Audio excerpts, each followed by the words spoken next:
Ci occupiamo della meringa. Nella ciotola della planetaria verso gli albumi a temperatura ambiente e comincio a montare.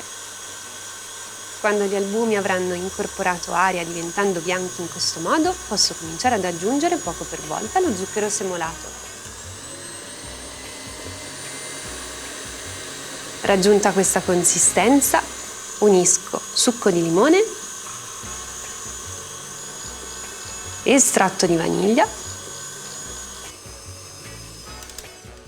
via le fruste e aggiungo l'amido di mais. Lo incorporo mescolando dal basso verso l'alto e posso trasferire la mia meringa su una teglia foderata di carta forno. Mi aiuto con una spatola per conferire al tutto la forma di una montagnetta.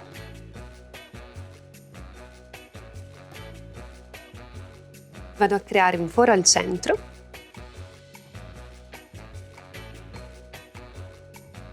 Poi con una spatola più piccola vado a creare dei solchi, pettinando la meringa verso l'alto, in questo modo. Poi livello la superficie e posso cuocere la meringa in forno statico a 130 gradi per i primi 10 minuti e poi a 100 gradi per altri 50.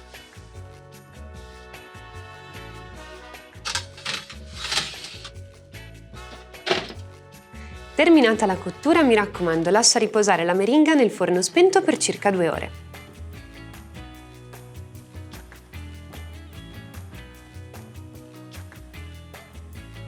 Mi occupo della frutta. Sbuccio il kiwi e poi lo taglio a mezzalune.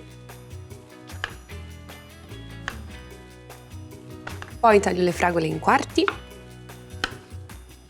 e monto la panna con lo zucchero a velo.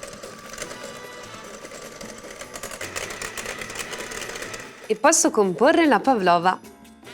Picchietto leggermente la superficie della meringa per allargare il foro centrale, riempio con la panna montata e aggiungo la frutta, i kiwi, le fragole, un po' di more,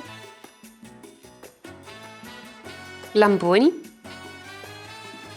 mirtilli e ribes. Completo con foglioline di menta, un ultimo tocco di zucchero a velo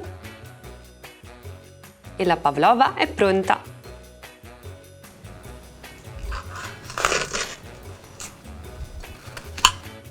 Non resta che assaggiarla. Buon appetito!